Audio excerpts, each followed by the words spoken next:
पार्थक्य होची ज्ञान एवं धर्म। मनीष भी खाऊची पशु भी खाऊची, मनीष पाखरे भय अच्छी पशु पाखरे भी भय अच्छी, मनीष भी शोची पशु भी शोची, आहार निद्रा भय मैथुन माने संतान संतति पशु भी जन्म करूची मनीष भी जन्म दउची।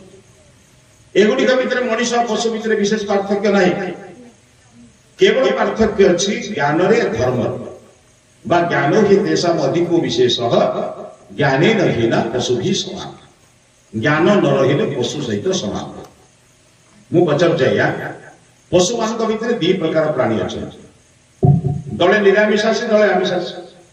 सिंह व्याघ्र भल्लुक कुकुर बिराड़ी एमाने समस्त निरामिषासी ना आमिषासी?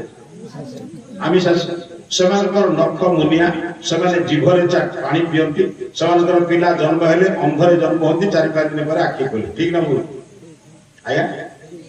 मांकड़ छेड़ी गाई एमाने आमिषासी ना निरामिषासी?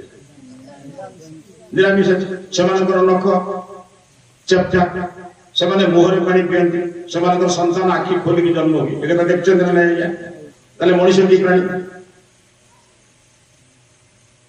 मनीष की प्राणी है आप लक्षण जहाँ कहली बुझी कौन निरामिषासी प्राणी। किंतु मनीष बुद्धि अच्छी, से कौन कला ना खाइबार नहीं इच्छा भी अच्छी, धर्म को भी भय अच्छी, तेणु सोमवार गुरुवार रविवार खाइले आज 4 दिन खाइले, ये बुद्धि मनीष कर ना पशु कर? देखिए कभी छड़ी 2-3 दिन आमिष खाए, 3 दिन निरामिष खाए, सिंह केवल 2-3 दिन निरामिष खाए, 4 दिन आमिष खाए, देखते मनीष ये सब कम कर कोटी अछड़ी शब्द शुणी ना, अगाई शब्द शुणी ना, अबिलुआ शब्द शुणी, किंतु अमनीष अच्छा, मनीष पाखे गोटे अमनीष अच्छा। कहीं मानविकता को नष्ट करुवा व्यक्ति को आम संसार में अमनीष कहे। अमनीष मनीष को परमात्मा एक प्रवृत्ति देछि, कौन दे जानते एगुड़िक विचार कले जीवन बदल जावा। मु जन्म हवा पूर्वर माँ गर्भरे थी, मो माँ गर्भरे मु थिली, से दिन मार ममता मु पाई आसुछि। मु जन्म हेली, बापा माँ श्रद्धा पाइली, धीरे धीरे बड़ हेली, मार चेष्टा, मार राति अनिद्रा, माँ मोर मलमूत्र परिष्कार करवा, बापा न कम खाई मते बेसी खुआइबा, ये समस्त दान में शब्द बढ़ी ना नहीं आया? ये दान वर्तमान मोर मो ये शरीर ना बापा माँ भाई बंधु कुटुंब मानकर दया प्रतिपालित होता शरीर आया? प्रतिपालित होता शरीर कौन मो कथा बुझुछन तो? ताले मोर कर्तव्य कौन? मु जहा ठारू जहा पाइछि साध्य मते तार ऋण परिशोध करिबो, एटा जने मनीषर कर्तव्य ना नहीं? मु 10 टका आपन ठारू आनिछि धार, मोर कर्तव्य होछि 10 टका आपन सुझिबे, एतरे पाप पुण्यर संपर्क नहीं। आपण भावंतु नहीं पैसा धार करी सुझिले पुण्य हुए, पुण्य हुए? 10 टका धार करते 10 टका सुझिले पुण्य कले ना? गरीब लोक 10 टका देले पुण्य हुए? कौन है नीरव बस बाटी खोलना पुण्यटा कौन हुए? मुझे 10 टका धार करते जन को सुझिली, आउ 10 टका गोटे गरीब लोक को देली, भाई तू खाई न जहाँ जलिखा टे खाई, ताले पुण्य कोटा? गरीब लोक दबाटा पुण्य, धार सुझाटा पुण्य। बापा माँ का सेवा करवाटा पुण्य नुहे, न कले पाप। कथा बुझुन तो? 10 टका धार सुझाटा पुण्य नुहे, किंतु धार न सुझिले आप पाप करते पुण्य कर? लोक कहते धार न सुझिक मरले पुओ बुझिब, 7 पुरुष 10 पुरुष दरकार बेले सुझिब। पुओ प्रथम कर्तव्य होछि बापा ऋण को सुझिकी जीवा दरकार, कहीं ना बापा ऋण मुक्त नहेले से नरकरे पड़िबो, हम शास्त्र लेखा है। तेणु मु पिता माता एमानकर ऋण युक्त ऋण मुक्त, एमानकर ऋण सहित मिसी एमानकर ऋण मो पर लागि ना नहीं? मार ऋण बापा ऋण मो पर लागि ना नहीं? मोर कर्तव्य कौन?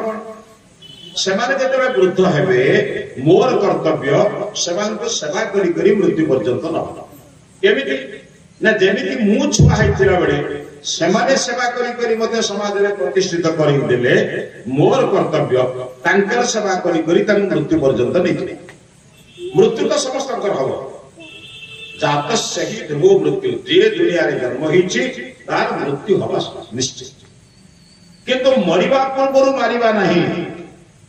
अर्थात आजिकली पुओ बो माने बापा मां को जो कठिन कथा कहउछंती खाइबा को दउनांती हैरान करूछंती भाग कहउछंती भाग बुझछन ना माने बड़ भाई के पाखरे बाप सानो भाई पाखरे बा अजिना नहीं गया पड़ते जो से बुढ़ा बुढ़ू जणे मरला आउ दुख कोन दुख जनवरी जण के पाखरे फेब्रुआरी जण के पाखरे फेब्रुआरी मार्च रे बुढ़ा के बुढ़ी 3 दिन उपवास काई फेब्रुआरी टा 28 मार्च टा 31 ये मूर्ख बुद्धि मनीष करि परिबो ना पशु करिवो मनीष गुडा को अमनीष हे जिवे पशु के अपशु हे ओ कतरा बुझछन तो आजिकली समाज रे अपना बाप मां को दंड दउथवा कष्ट दउथवा कथा खबर कागज रे पढुचंद रे नै टीवी मान पर सुनुचंद रे नै किंतु कबे सुनिचंदी कि पशु जगत रे कुकुर टिए तार छुआ को सेवा करला बेले छुआ ता मां को माइला सुनिचंदी एटा मनीष पाखरे कहीं बेगता उचित मनीष जो सत्संग स्वाध्याय ज्ञान अर्जन करने कथा से ज्ञान अर्जन कर कहगला मनुष्य को बड़ जिनस होची बापा माँ माँ बापा माँ होची प्रथम गुरु बापा द्वितीय गुरु मातृ देव भव शुणी द्वितीय पितृदेव भव तृतीय होची आचार्य माँ शिखेब बापा शिखेब तापर आचार्य निकट को नेबे आजिकली माँ बापा को से समय नहीं कि शिखेबू समाज आपण पिला मानू वर्तमान समाज रे जने भल मनीष करिवार जो योजना वर्तमान से पिला मान पाखरे से योजना नहीं वर्तमान पिला मान आपण बड़ मनीष करिवार योजना रे दोछ आ आमे माने वर्तमान धर्म को जेभली कदर्य भाव रे प्रयोग करिछु दुनिया रे केही प्रयोग करना मु पचर चाहिया धर्म शब्द को कोन बुझछथि आपण मु आपको तीटा विषय कहूची बुझिबे चिता चैतन्य मठ मंदिर बाड़ी अरुआ गेरुआ गोटे गोटे आर पटे दया क्षमा परोपकार सेवा तितिक्षा अहिंसा सत्य अस्तेय तार धर्म कोटा ये जो चिता चैतन्य मठ मंदिर बाड़ी एटा धर्म ना दया क्षमा एटा को धर्म कहबा यदि वर्तमान लोक कोन बुझछथि जे भलो चिता मारुछि जे भलो अरुआ गेरुआ पिंदुछि जे भलो वस्त्र पिंछि सेरा भलो धार्मिक कोन बुझछन जदि एभली भाव धर्म को चिंता करा दिबा त अधार्मिक काम कर दिबा मु मना करबी वस्त्र दे नाही से कथा कहब हम शास्त्र रे तीन कथा कहै ब्रह्मचारी हळदिया वस्त्र पिंदिबो सन्यासी दे गैरिक वस्त्र पिंदिबो गृहस्थी वानप्रस्थी माने धळा वस्त्र पिंदिबो